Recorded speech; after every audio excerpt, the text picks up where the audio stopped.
Welcome back to Raidercast, covering your campus and community news here on Duo County Channel 2 Video on Demand. I'm Mariah Stearns. And I'm Jake Saylor. Thank you for joining us for this month's edition of Raidercast. We'll begin with our most recent news story. Lindsey Wilson College held its 22nd annual Safe Halloween on Tuesday, October 27th. The weather was not helpful with continuous rain, but that didn't hold back the LWC community, as there were 845 attendees. Participants in this year's Safe Halloween enjoyed guided tours of residence halls and carnival games in the Student Union building. Students dress up and decorate their hallways to prepare for the tours. They also are allowed to donate bags of candy in exchange for housing lottery points. This year, 206 bags of candy were donated. The event was a success because of the many people who support the LWC community. Congratulations to Safe Halloween Hall decoration winners. Most kid-friendly went to Minions McCandless Hall. Best decorated hall goes to Olive Phillips. Most creative hall goes to the Sleeping Beauty in Phillips. Best theme is Neverland in Keefe Hall. Scariest hall was handed to Parrot Hall. And best overall winner was given to Neverland of Keefe Hall. A new event is coming to town slightly before Santa. On December 5th, there will be a Christmas carnival at the Doris and Bob Holloway Health and Wellness Center. Our own LWC Public Relations students are handling the event. Raidercast shows you the planning that is well underway for the event. Let's take a look. With Halloween officially coming to an end, it's officially the holiday season. But for most, Christmas is a far-off thought. That's not the case for the event planning course and the communication capstone course here at Lindsey Wilson College. From October, they've been starting their event planning for the Christmas Carnival, which is coming up December 5th. I got a chance to sit down with some students who are in both classes, Jacob Roberts and Christina Falls, as well as Abe Cross. They're going to tell you a little bit more about some of the highlights that are going on for the Christmas Carnival. The highlights, Santa is definitely a highlight that draws in a lot of kids. A lot of kids love to see Santa. There are inflatables, so there's things to do. There's also local vendors can come in, so it's an interaction with the community and the vendors, so it gives exposure to folks who are trying to sell some of their stuff. And just, I think the biggest attraction is the Christmas theme.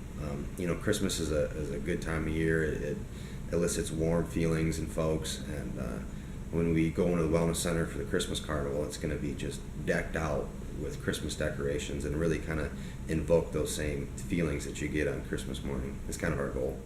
When I met with Christina and Jacob, it was the beginning of October, but students have been hard at work since the beginning of the semester. You don't want to be late in an event this big because it has to do with the whole community, not just Lindsey Wilson. So it's kind of a big deal. And with us, we need to start getting our stuff ready because we don't need to promote it too early because then people will forget about it. But then we want to be ready to promote about a month or so before. So that's what we are doing right now, is getting ready to promote. With an event this big, you would think that students would have a massive budget. But students for these classes have a budget of exactly $0. There's a $0 budget line for this event. So to put on a 500-person event that spans 3 basketball courts, a racquetball court, it's really something. And to do it on with $0 is pretty special. So for the people of Columbia, this is going to be a massive, fun event with an estimated turnout of 500 people. But this is also an asset to the students participating in the classes. And something we can put on our resume and say that we did type thing. So. I agree. I really like this kind of thing. It's fun and exciting, and I would like to do something like this for a career, at least involved in my career. And I'm helping with the Fall Festival at Columbia United Methodist Church, and so it's very similar, the promoting stuff and then the getting activities together, and it's just fun, and I think it'll be really good for resumes and just for the experience and learning from your mistakes and doing something better. The event will benefit the community while offering LWC students real-life public relations experience. Stay tuned and we'll return with our newest segment here on Raidercast, The Geek Critique, with Jay Estes. They would talk about the city on a hill, the beacon on a hill, and that's kind of how I felt Lindsey was. It's, this very metropolitan college, really, when you look at the student body and how diverse it is, in the middle of this rural community. But it's certainly that school that is in the midst of that transformation to something way beyond what any of us could ever hope for or imagine a small college to become.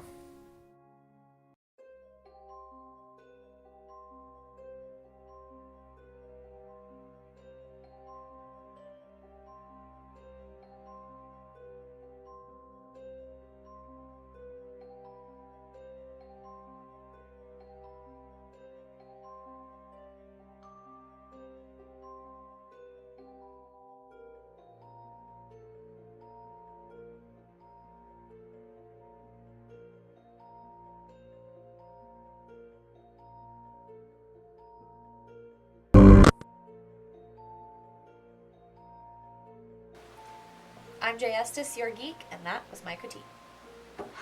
Finally done. Hello?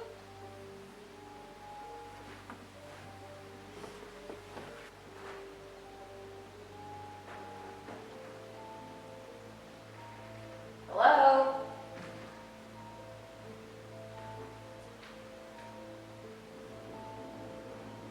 Hello? Hello?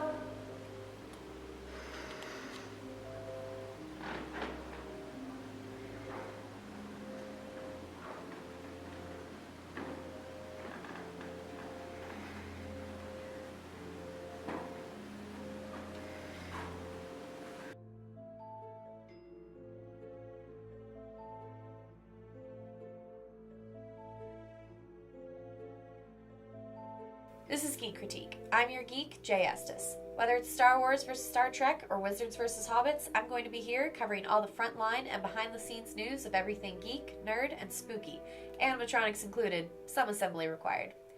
Many people think that the last 5 years have been the prime of horror video games. Whether it's the innovation of recent graphic improvements or the intense storytelling, horror games have definitely risen in popularity. One of the top-of-the-charts games is the indie point-and-click Five Nights at Freddy's. Today on Geek Critique, I'll be going through each game and explaining the basics of the story. Keep in mind this is information you can get in the first 5 minutes of playing the game. I can't give you all the answers. The horror phenomenon, comprised of 4 different games, include 8 characters with different toy and nightmare versions, which haunt my dreams. They're paired with a complicated backstory that, according to the developer Scott Cawthon, no one has figured out. We start off at midnight on night 1. The player has been hired as a security guard for the pizzeria Freddy Fazbear's Pizza. The animatronics, Freddy Fazbear, Bonnie, Chica, and the out-of-order Foxy are left on at night so their server meters don't lock up. But they're also forbidden from wandering on their own during the day due to an event called the Bite of 87. They used to be allowed to walk around during the day, too. But then there was the Bite of 87. Yeah. It's amazing that the human body can live without the frontal lobe, you know? From your office, you must watch the security cameras and keep them away from you. If they find you, they'll think you're an animatronic not in their suit and forcibly stuff you into one. How do you find that out? Why, from the previously recorded messages from your predecessor, who fans have lovingly dubbed Phone Guy. The game ends with the player completing the 5th night and being fired for tampering with the animatronics and odor. Moving on to the second game, the player has started working as a night watch security guard at the improved Freddy Fazbear's Pizza. As he did in the previous game, Phone Guy calls in and explains that the new animatronics have been upgraded with new software. Not software that stops them from thinking you're an endoskeleton, but I guess baby steps. Maybe keeping the old ones for spare parts was not the best idea. It's clear that something is going on, but of course Phone Guy is hush-hush. If you survive your 5 nights, the restaurant has been once again shut down for undisclosed reasons. Now we see the 3rd installment of the series. We jump forward 30 years. The player is now the security guard for a haunted attraction based on the mysterious Freddy Fazbear Pizza. According to your boss, who contacts you by phone, they've only uncovered 1 animatronic, but they're confident about finding more. After a few nights of hallucinations, listening to old cassettes of how to operate the suits, and seeing this lovely face around the halls, you finish your work week to find out that the attraction mysteriously burned down. The final installment of the series changes everything. You are no longer a security guard. You are a child in their bedroom, living up the 5 nights until a party to take place at, you guessed it, Freddy Fazbear's. Going through your days by playing through 8-bit mini-games, they lay out a heartfelt story of a tormented child. Your nights are filled with hiding from Freddy Fazbear and his pals again as they plague and scare you. How does the game end, you ask? You'll have to play to find out. Not to mention get all the juicy bits I left out. And believe me, I had to leave a lot out, including why all of the sequels to the game are probably actually prequels, except for the 3rd one, which of course is 30 years in the future. It's crazy. Now the critique. Let's just ignore the fact that these games were all produced within the same year as when the first one came out, and the graphics improved in each and every game. The mysterious and crazy messed up story has fueled enough YouTube videos that could kill a whole day. Not that I'm speaking from experience. Between the amazing character designs, stories, and Scott Cawthon's ability to be practically inhuman with how fast he almost single-handedly churns out these games, this game is probably one of the best to come out in years. If you think you can handle it, you'll want to run through those games soon. As Scott promised, he released a free add-on to the final game for Halloween. We might even get some answers to the many, many questions. And believe me, peek into this game for 10 minutes and you'll have them. Want to know more about the story without playing the game? Want to hear the popular theories behind the Purple Man and Phone Guy? Email Raidercast at blueraidercast@gmail.com and I'll do a follow-up story. But that's my time here on Geek Critique. Make sure you have enough battery in your flashlight and have that Freddy head on hand. Now I'll go back to Jake and Mariah in the studio. I'm Jay Estes, your geek, and that was my critique.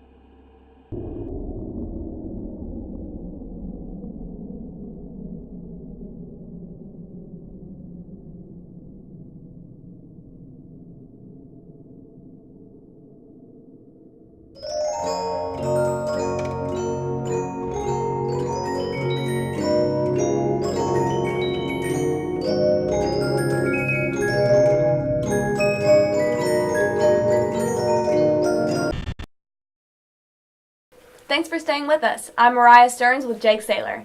Now we bring you more campus and community news that you're looking for. The 2015 Chairs Challenge was once again a huge success made possible by LWC Board of Trustees Chair Alan Parnell. Over 2 days, a total of 836 alumni and friends made gifts totaling $191,667. This included gifts made in the 21st Century Challenge, thanks to Chris Estes, class of 2001, and Chris Ennis, class of 2005, for involving their peers with even more challenges. Hey everybody, this is Randy Burns coming from Lindsey Wilson College. With me today is Chairman of the Board of Trustees at Lindsey Wilson College, Alan Parnell, and Vice President of Advancement, Kevin Thompson. And what an exciting week we've had with the Chairs Challenge. As most of you know, Mr. Parnell extended the challenge to us a few days ago that if we could generate 500 gifts from donors over a 48-hour period, he'd match that with $50,000. Mr. P, how you think we did? I'll tell you what, you donors out there are fantastic. I cannot believe that you came through so quickly. You know, I started out at 50,000 and you just blew us away before we even got halfway through the challenge time. And so we said, we'll do 70,000, and you know what? You did that in a record time. I can't believe you all are so generous out there, but let me say how much I appreciate you doing this. And Kevin, I want to present you this check for $261,667, thanks to all you donors out there.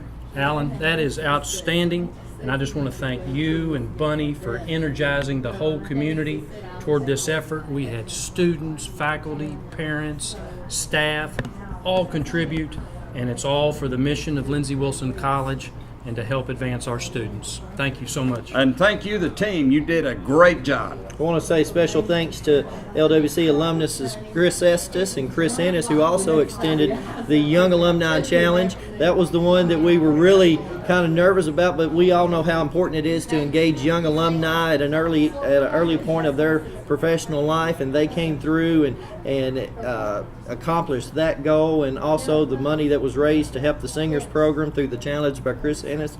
It was just a team effort, and we're so pleased with the results. Well, I tell you, don't issue a challenge to these Lindsey Wilson people if you don't want it met, because I guarantee you they'll do it. The gifts made during the Chairs Challenge will provide scholarship support for LWC students. That'll conclude this month's edition of Raidercast. We'll see you here on Duell County Channel 2, video on demand, and online at youtube.com/LWC Raidercast. We'll be here covering your campus and community news. Thanks for joining us. This has been Mariah Stearns with Jake Saylor. Have a great day.